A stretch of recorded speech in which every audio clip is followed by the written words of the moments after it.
On the main screen, images showed the rescue operations of the past months. Human ships evacuating dying worlds. Mixed crews rebuilding shattered cities.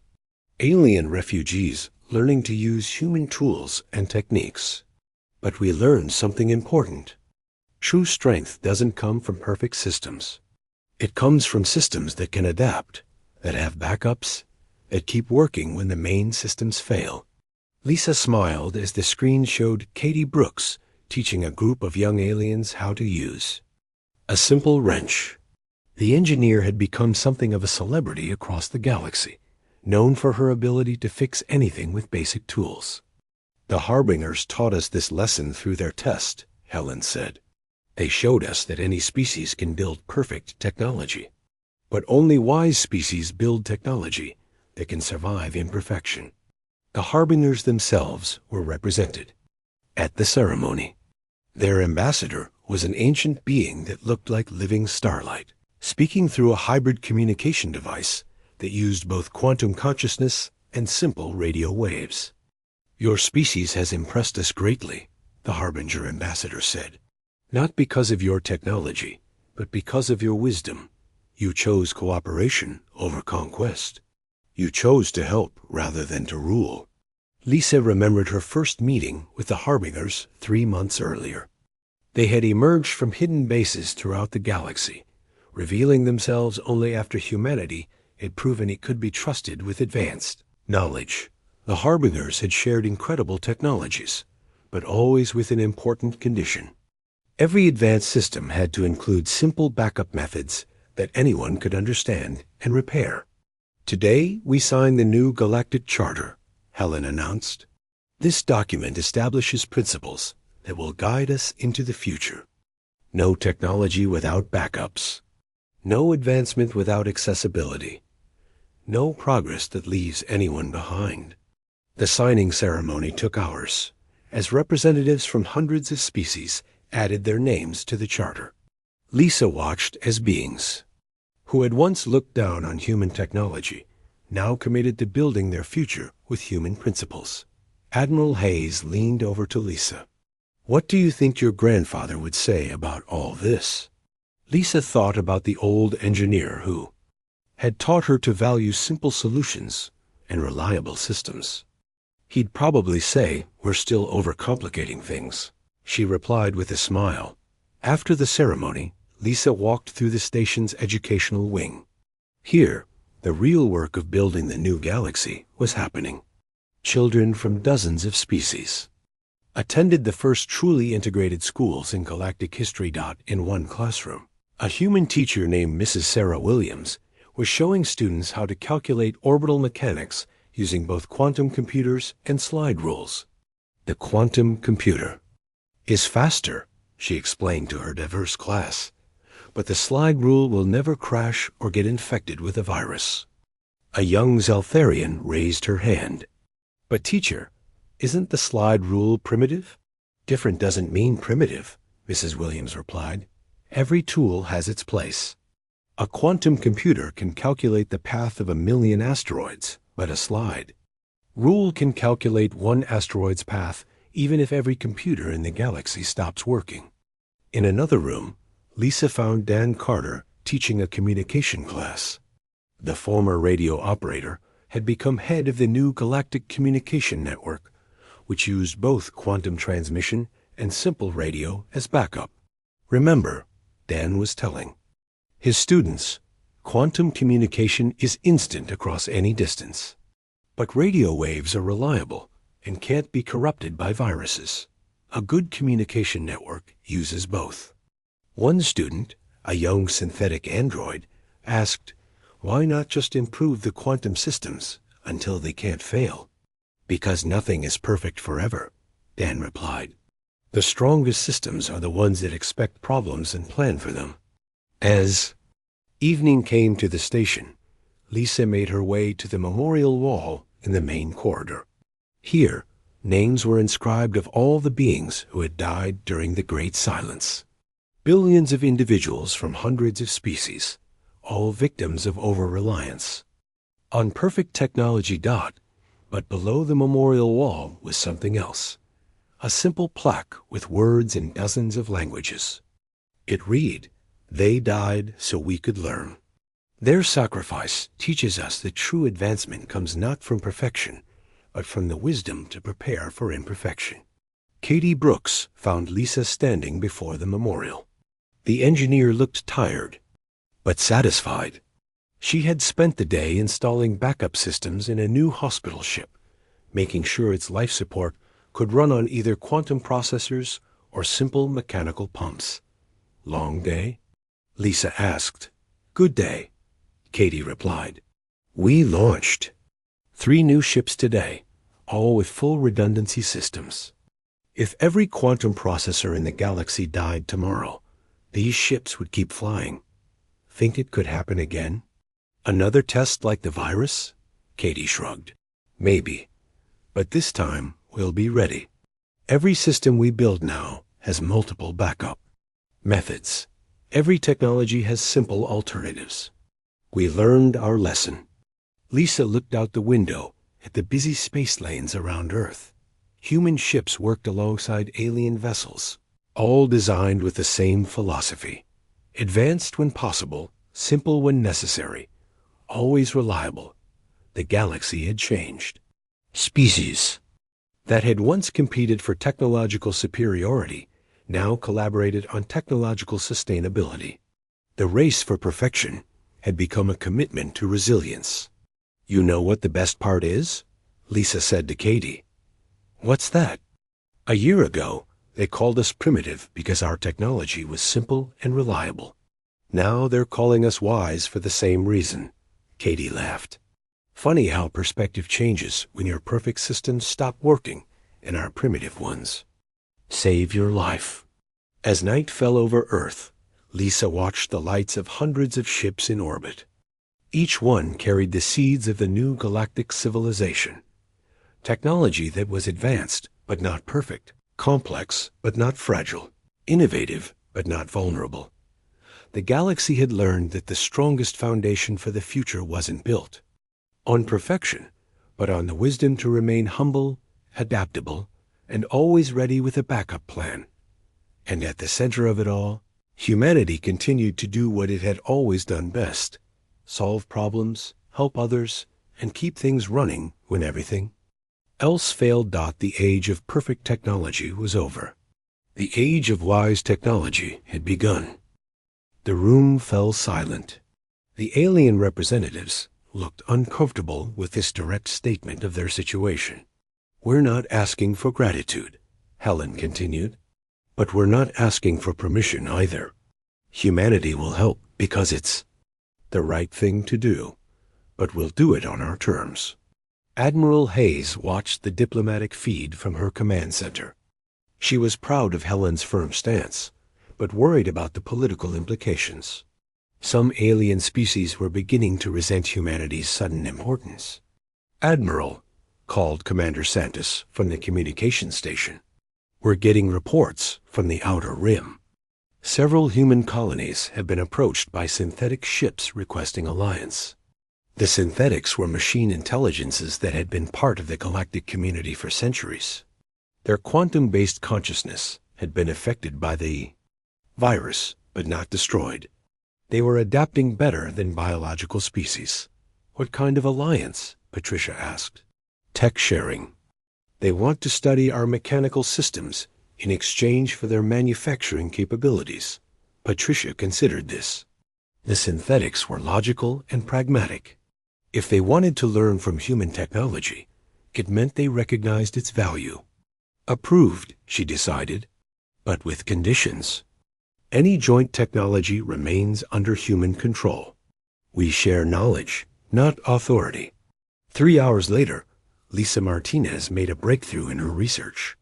She had been studying the quantum virus with increasingly simple instruments, working backwards, from complex quantum scanners to basic electrical meters. "Nathan," she called excitedly, "look at this." Nathan hurried over to her workstation. Lisa was using a simple oscilloscope, a device that showed electrical patterns on a small green screen. "I've been monitoring the virus with this old equipment," she explained. The pattern is too regular, too perfect. It's not random corruption at all. What is it then? Lisa pointed to the green traces on her screen. It's a test. The virus introduces specific challenges that can only be solved with non-quantum technology. It's looking for civilizations that kept backup systems and manual controls. Nathan stared at the patterns. You're saying someone designed this virus to find species like us? Someone who wanted to see which civilizations could survive without. Perfect technology, Lisa confirmed. The implications hit them both at the same time. Somewhere in the galaxy was a species or intelligence that had tested every advanced civilization. The quantum virus wasn't a weapon of destruction. It was a qualification exam, and humanity had passed. We need to contact Admiral Hayes immediately. Nathan said, If you're right, this changes everything. Lisa nodded, still staring at the simple green patterns on her screen. Those patterns might represent first contact with beings far more advanced than anything the galaxy had seen. Beings who valued adaptability over perfection, simplicity over complexity. Beings who thought humanity was worth finding. Outside the research station, human ships continued their rescue missions, while alien refugees learned to use hammers and wrenches. The galaxy was being rebuilt with human methods, human values, and human determination. But somewhere out there, someone was watching and approving of what they saw. 3 months after the Great Silence, Operation Nexus began. Lisa Martinez stood on the bridge of the Terra Nova, watching the massive fleet assemble around Earth's moon. Human ships mixed with alien vessels in the largest joint operation in galactic history. Final count, Admiral, reported Commander Ryan. Clark, 237 ships ready for quantum virus purge operations. Admiral Patricia Hayes nodded from her command chair. The Terra Nova had been a simple colony transport before the crisis. Now it was humanity's flagship, hastily converted with both human and salvaged alien technology. Dr. Pierce, are we ready to begin the Chaos Protocol? Patricia asked. Dr. Nathan Pierce looked up from his workstation. Beside him, an old man in a simple shirt and pants worked at what looked like an antique computer. This was Bill Thompson, a retired professor whose hobby of fixing old clocks had become crucial to saving the galaxy. Tell them about the timing, Bill, Nathan said. Bill adjusted his glasses and spoke into the communication system. Listen up, everyone. The virus spreads by matching the perfect timing of quantum processors. All quantum systems run in perfect synchronization. That's what makes them vulnerable. Lisa watched the fleet commanders on her screen. Alien captains who had commanded perfect quantum ships now listened to an elderly human explain timing with mechanical clocks. But human technology has always been imperfect, Bill continued. Our clocks run a little fast or slow. Our engines have tiny variations in power. Our computers don't process everything at exactly the same speed. The virus can't predict our irregular patterns. So we're going to make quantum systems imperfect. On purpose? Asked Captain Veshai from his damaged Zeltharian ship. Exactly, Katie Brooks replied from the engineering station. She had developed the technical side of the plan. We introduce controlled randomness into quantum processors. Small timing variations that don't hurt performance, but make the systems unpredictable to the virus. The first test ship was the Harmony, a small Zeltharian science vessel. Katie had spent weeks installing human-style backup systems and irregular timing circuits. Now it would try to restart its quantum processors using the Chaos Protocol. Harmony, you are cleared to begin, Patricia announced.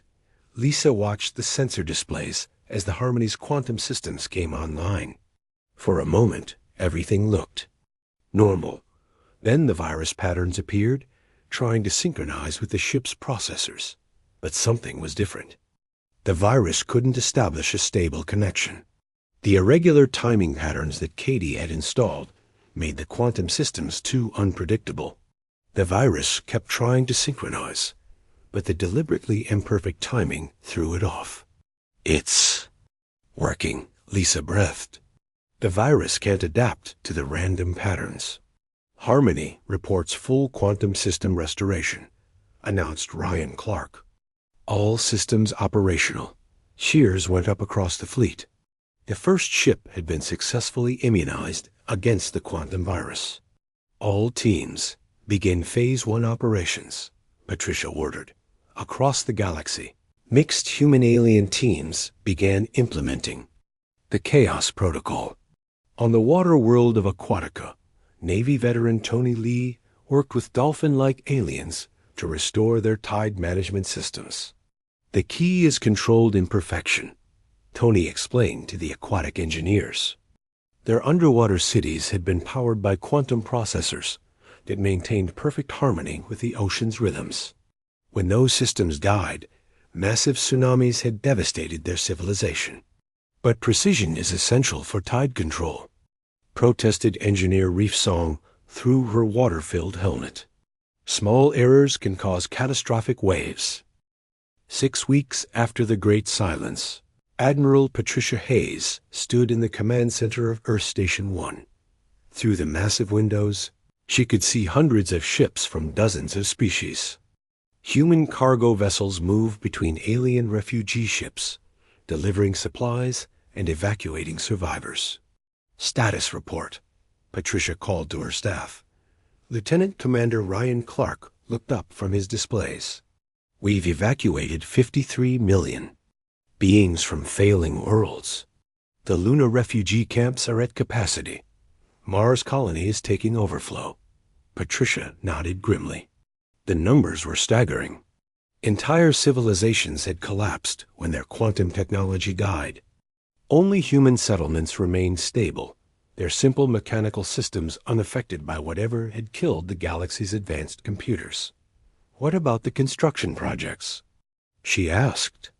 Steve Rodriguez reports good progress on Andromeda 3, replied Commander Maria Santos from the communications station.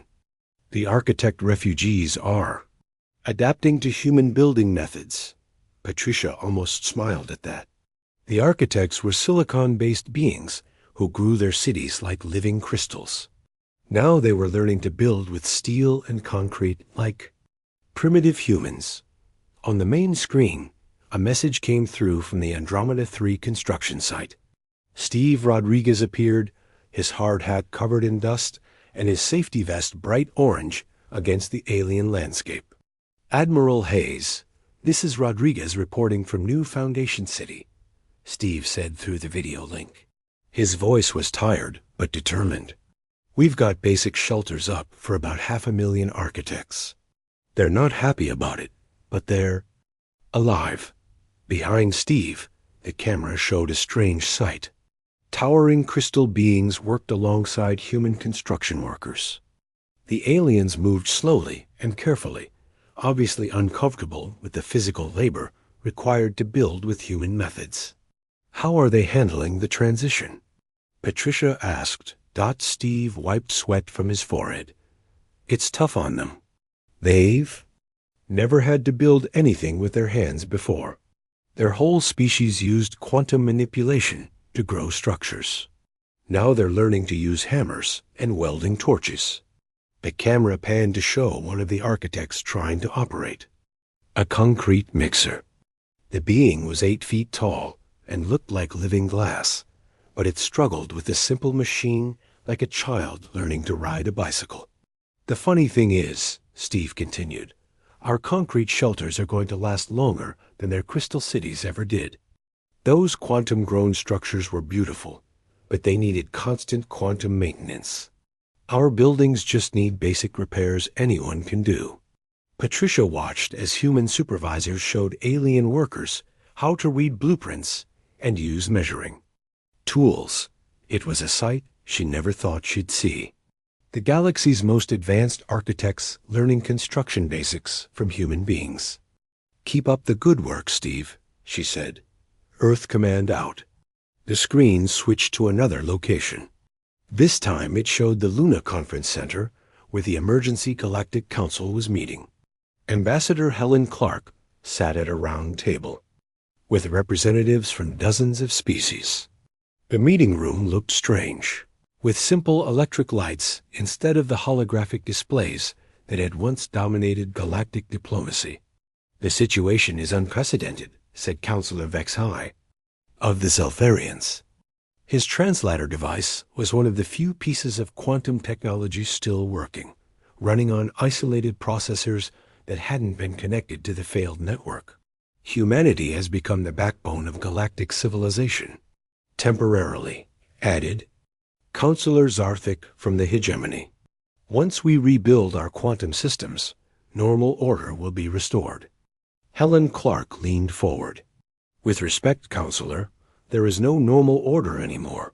The quantum network that connected your civilizations is gone. Every system that depended on it has failed." "Then we'll build a new network," Zarthik insisted. "One with better safeguards." Helen shook her head. "The virus that killed your systems is still out there. Dr. Nathan Pierce's team has been studying the quantum corruption.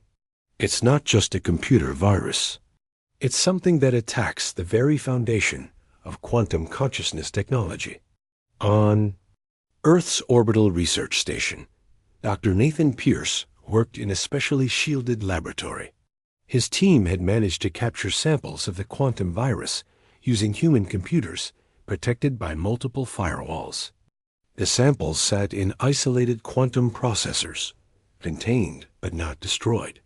"What we're seeing is unprecedented," Nathan explained to his team. Lisa Martinez worked beside him, having returned from her rescue missions to help with the research. "The virus doesn't just corrupt data. It corrupts the quantum states themselves. How is that possible?" asked Dr. Carol Foster, a quantum physicist who had been studying the samples for weeks. "That's what worries me," Nathan replied. "This isn't random corruption. It's too sophisticated, too targeted.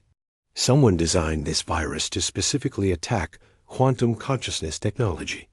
Lisa looked at the readings on her simple instruments. Even studying the virus was dangerous. They had lost 3 quantum processors when the containment fields briefly failed. Only her basic electronic equipment seemed completely immune to the corruption. "Nathan," she said slowly, "what if this wasn't an accident? What if someone meant for this to happen?" Nathan paused in his work. "You think someone deliberately attacked the galaxy's technology? Or tested it?" Lisa said. "What if this virus was designed to see which civilizations could survive without quantum technology?" The idea sent chills through the research team. If Lisa was right, then the Great Silence wasn't a disaster. It was an examination. Back on Luna, the diplomatic negotiations continued. Helen Clark faced increasing pressure from alien representatives who wanted humanity to share its technology and resources without expecting anything in return. "Your species is barely 2 centuries old," argued Counselor Director of the Mining Guild. "You lack the experience to guide galactic affairs. We propose a protectorate arrangement. The established species will provide guidance while you provide technical support." Helen's response was calm but firm. Ambassador Clark, speaking for the human government.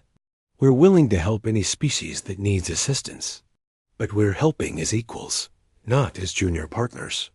"You cannot be serious," Zarthik interjected. "Humanity is a single species on the galactic periphery. The Council represents thousands of worlds and dozens of civilizations." "The Council represents refugees," Helen replied bluntly. "Your thousands of worlds are dark. Your dozens of civilizations are asking us for food and shelter. Your quantum technology is dead, and you don't know how to fix it." 3 days had passed since the Great Silence. That's what people were calling it now. 3 days since every advanced computer system in the galaxy had simply died.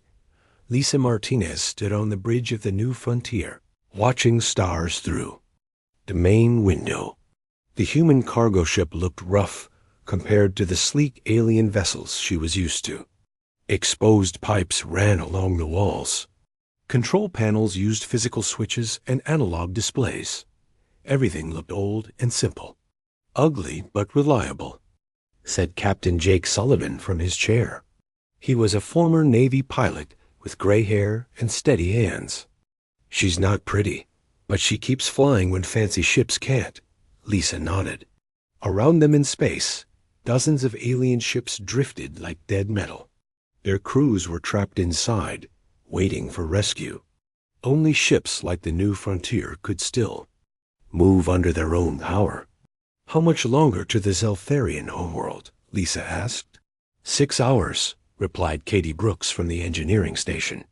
She was young but skilled, with oil stains on her coveralls and a toolbox always within reach. The fusion reactor is running smooth as butter. Dan Carter looked up from his radio equipment. I'm still getting distress signals from dozens of worlds. Lots of people need help. Lisa felt the weight of responsibility on her shoulders. Somehow, humanity had become the galaxy's rescue service. Their primitive technology was the only thing still working. The Zeltharian homeworld appeared on their screens as a blue-green marble covered in silver cities. But something was wrong. The cities were dark. No lights, no traffic, no signs of life from orbit. Dear God, Jake whispered. How many people live down there? 8 billion, Lisa answered quietly.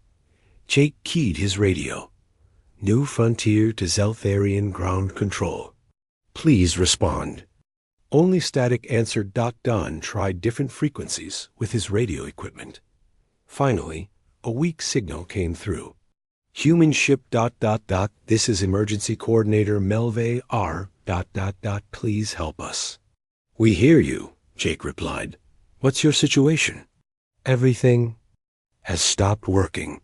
Life support, food distribution, medical systems. All of it ran through quantum processors. We have maybe 2 days of emergency power left.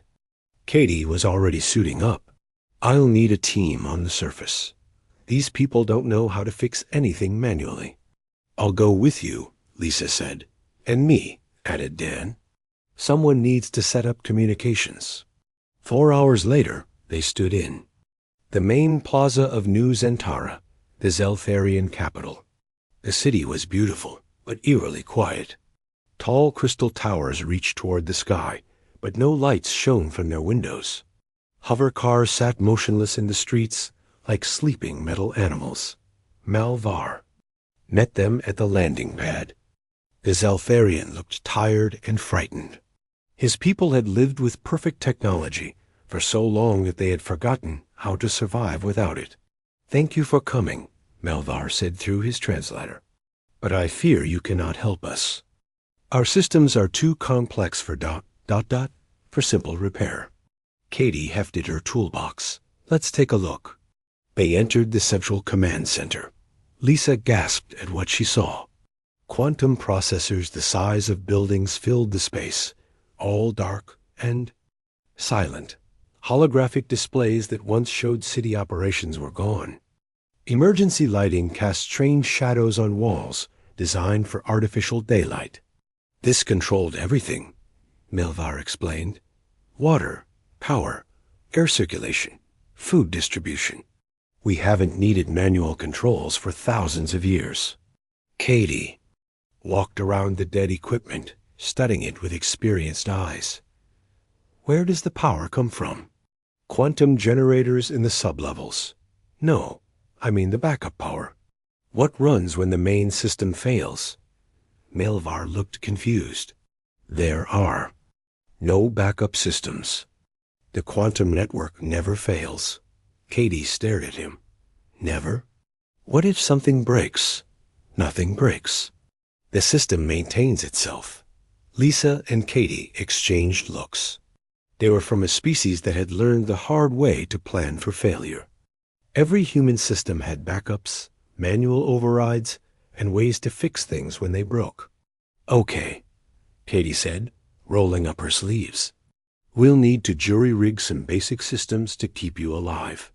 They spent the next 18 hours working without rest. Katie showed Zeltharian engineers how to connect backup generators directly to life support systems. Lisa helped doctors set up manual medical equipment from the human ship. Dan established radio communication with other cities across the planet. The work was hard and dirty. Katie had to crawl through maintenance tunnels that hadn't been entered for centuries. Lisa performed surgery using mechanical instruments instead of the quantum-guided systems the alien doctors were used to. Dan strung radio antennas between buildings to create a basic communication network. "This is very primitive," complained one Zeltharian engineer as Katie showed him how to read analog gauges. "Primitive works," Katie replied, tightening a bolt. "With a simple wrench. Your fancy system is dead. This ugly system will keep you breathing." By the end of the second day, basic services were running again. Water flowed through pipes Katie had manually connected. Lights powered by simple generators lit the command center. Radios crackled with reports from across the planet. "It's working," Melvar said, staring at the collection of wires, pipes, and switches that Katie had installed. "It's actually working." "Of course it works," Katie said. "Electricity is electricity. Water is water." The fancy quantum stuff just made simple things complicated. More human ships arrived throughout the week. The cargo vessel Pacific Runner brought food and medical supplies. The transport ship Desert Wind carried engineers and technicians. Each human vessel looked rough and simple, but they all kept flying when sleek alien ships could not. Dan set up a communication center in the old broadcast tower. Using radio equipment that looked ancient by galactic standards, he connected dozens of worlds. Ham radio operators on Earth and human colonies worked around the clock, relaying messages across space using simple radio waves. "Earth station to New Zantara," came a voice through the static. "We have supply ships heading your way. ETA 48 hours. Dan keyed his microphone. "New Zantara to Earth station." "Confirmed. Tell them to bring more generators and basic tools. These people need to learn how to fix things themselves." Lisa stood in the communication center, listening to human voices coordinate rescue efforts across the galaxy. Dozens of species were calling for help, and humanity was answering. Not because they had to, but because it was the right thing to do. "Dr. Martinez," Melvar approached her. "I must ask you something. How did you know to prepare for this?" "We didn't," Lisa replied honestly. "But we learned long ago that systems fail, machines break, complex things go wrong in simple ways. But your people never achieved quantum consciousness. You never moved beyond basic mechanical systems." Lisa smiled. "Maybe that's why we're still here to help." Jake's voice came over the radio. "All teams, we've got incoming ships. Looks like refugee vessels from the Andromeda sector." Through the window, Lisa could see lights approaching from space. More ships full of aliens whose perfect technology had failed them. Ships looking for help from the primitive humans who had never forgotten how to build, fix, and keep things running. Katie appeared beside her, wiping grease from her hands. "Better get ready. Looks like we're going to be busy." Lisa nodded, watching the refugee ships approach. 3 days ago, humanity had been the youngest species in galactic civilization. Now they were the only ones keeping the lights on. The irony wasn't lost on her. The galaxy had looked down on human technology for being too simple, too crude, too unreliable. Now that same simple technology was saving lives across 1,000 worlds. "Dan," she called over to the radio operator, "send a message to Earth Command. Tell them we need more ships, more people, and more basic equipment. The galaxy needs fixing, and we're the only ones who remember how to do it with our hands." Dan nodded and began transmitting. Outside, the refugee ships drew closer, carrying millions of beings who had learned the hard way that sometimes the simplest solutions are the strongest ones. The age of quantum perfection was over. the age of human. Engineering had begun. Lisa Martinez floated in the observation deck of Nexus Prime, watching the neutron star spin below. The massive research station orbited the dead star like a metal moon. She pressed her face against the thick glass window and smiled. Even after 2 years working here, the view still amazed her. "Dr. Martinez, please report to Lab 7, came a voice over the speakers. Lisa pushed off the wall and glided through the corridors. The station used artificial gravity in most areas, but she preferred the zero-G sections. It reminded her of her training days on Earth. Lab 7 buzzed with activity. Dozens of aliens worked at glowing screens and floating control panels. The Zeltharians stood out among them. They were tall, thin beings with blue-gray skin and large, black eyes. Their leader, Chief Scientist Vex-High, noticed Lisa enter. "Ah, our human colleague arrives," Vex-High said. His voice came through a translator device on his collar. "Today we make history." Lisa looked around the lab. Everyone seemed excited and nervous. "What's happening?" "The final test," said Dr. Krentok, another Zeltharian. "The quantum consciousness. Network goes online in 1 hour." Lisa had heard about this project for months. The Zeltharians claimed it would change everything. They had built a massive computer network that could think like a living being. It would connect every advanced civilization in the galaxy. The computer would solve problems no one could solve alone. "Are you sure it's ready?" Lisa asked. She was just a human, but she had learned to ask good questions during her time here. Vex-High made a sound that the translator turned into laughter. "Human caution. The network has passed every test. Our calculations show 0 chance of failure." Lisa nodded but felt uneasy. In her experience, there was always a chance of failure. That's why humans built backup systems and manual controls. But the aliens had moved beyond such simple thinking long ago. The main ceremony took place in the central chamber. Representatives from over 50 species had come to watch. Lisa recognized some faces. The crystal beings from Andromeda 3 sparkled under the lights. The water-breathing Aquans wore their environmental suits. Even the machine-like synthetics had sent delegates. "Today marks a new age," Vex-High announced to the crowd. "The Quantum Consciousness Network will unite our knowledge and solve our greatest challenges. No more war, no more hunger, no more unsolvable problems." The crowd cheered in dozens of different ways. Some clapped, others whistled, and a few flashed colored lights from their bodies. Lisa clapped politely, but noticed she was the only human present. Her people were still considered too young, too primitive to understand such advanced technology. "Beginning activation sequence," announced a technician. Lisa watched banks of quantum processors come online. Each one glowed with soft blue light. The processors used principles she barely understood, working with particles that existed in multiple states at once. Human computers were simple by comparison, using basic electrical signals and mechanical switches. "Network established," called another technician. All sectors reporting connection. On the main screen, a map of the galaxy appeared. Thousands of points of light showed connected worlds and stations. The network spread like a web across space, linking civilizations that had never spoken to each other before.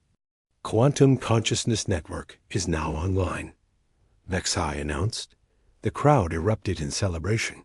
On the screen, Beta flowed between worlds at impossible speeds. The network began processing information from across the galaxy, analyzing problems, and proposing solutions. Within minutes, amazing results appeared. The network solved a plague that had puzzled doctors for decades. It designed new engines that could travel faster than current ships. It even predicted weather patterns on worlds hundreds of light years away. "Remarkable," whispered Dr. Krentok. "It's working better than we hoped." Lisa smiled and joined the celebration, but part of her mind worried. Everything seemed too perfect, too easy. Her grandfather had been an engineer who taught her that complex systems always had unexpected problems. For 3 hours, the network performed miracles. It solved medical mysteries, improved technologies, and answered questions that had puzzled scientists for centuries. Representatives sent messages to their home worlds, sharing the good news. Then something changed. Lisa noticed it first. She was checking a simple diagnostic panel that monitored the station's basic systems. The readouts flickered slightly. Nothing dramatic, just a small glitch in the power distribution network. "Did you see that?" she asked a nearby technician. The alien looked at his advanced quantum display. "See what?" "All systems show optimal function." Lisa looked at her simple screen again. The flicker happened again, lasting only a second. Her grandfather's voice echoed in her mind. "Pay attention to the small problems before they become big ones." "Vex high," she called across the lab. "I'm seeing some irregularities in the basic power systems." The Zeltharian barely glanced her way. "Impossible. The network monitors all systems. If there were problems, we would know immediately." But Lisa kept watching her simple display. The flickers became more frequent. Her human-built diagnostic tools showed patterns that the advanced quantum systems missed or ignored. "Something's wrong," she said louder this time. Several aliens turned to look at her. Some seemed annoyed by the interruption. Others looked curious about what the primitive human had noticed. "The network shows no anomalies," Dr. Krentok said patiently. "Your simple equipment must be malfunctioning." Lisa felt her face grow hot with embarrassment. Maybe they were right. Maybe her basic tools couldn't understand the advanced systems around her. But the flickers continued, growing stronger. Then the main display flickered. Everyone stopped talking and looked at the screen. For a moment, the galaxy map wavered like water. Then it returned to normal. "Minor fluctuation," Vex High announced quickly. "Within acceptable parameters." But Lisa saw worry in his large black eyes. The network's perfect performance had been too good to last. 20 minutes later, the display flickered again. This time, several control panels around the lab showed brief errors before returning to normal. Lisa's simple diagnostic screen now flashed warning lights constantly. "The power distribution is becoming unstable," she reported. "We should switch to backup systems." "We don't use backup systems," Dr. Krentok replied. "The network optimizes all power flows automatically. Backup systems would only interfere." Lisa stared at him in shock. "No backup systems?" Every human facility had multiple backup systems. It was the first rule of engineering. Always have a way to keep things running when the main system failed. The next flicker lasted 5 seconds. Half the lights in the lab went out before returning. Several alien technicians began checking their instruments with obvious concern. "Perhaps we should investigate," Vex High said slowly. But before anyone could move, every screen in the lab went black. Emergency lighting kicked in, bathing everything in red light. The normal hum of machinery stopped, leaving only the sound of life support systems running on internal power. "What happened?" Someone called out in the darkness. Lisa was already moving. While the alien stood frozen in confusion, she pulled out a flashlight and opened a manual access panel. Inside, she found mechanical switches and basic electrical connections. Her hands moved quickly, checking circuits and power flows the old-fashioned way. "The quantum processors have stopped," she announced. "All of them at once." "That's impossible," Vex High protested. "The network is self-maintaining. It cannot simply stop." But Lisa's simple tools told a different story. The advanced quantum systems had not just stopped, they had died. Whatever had killed them was spreading through every connected system in the galaxy. The age of galactic unity had lasted exactly 4 hours and 37 minutes. And now, in the red emergency lighting of Nexus Prime, Lisa Martinez realized that her simple human tools might be the only things still working in a galaxy full of dead technology.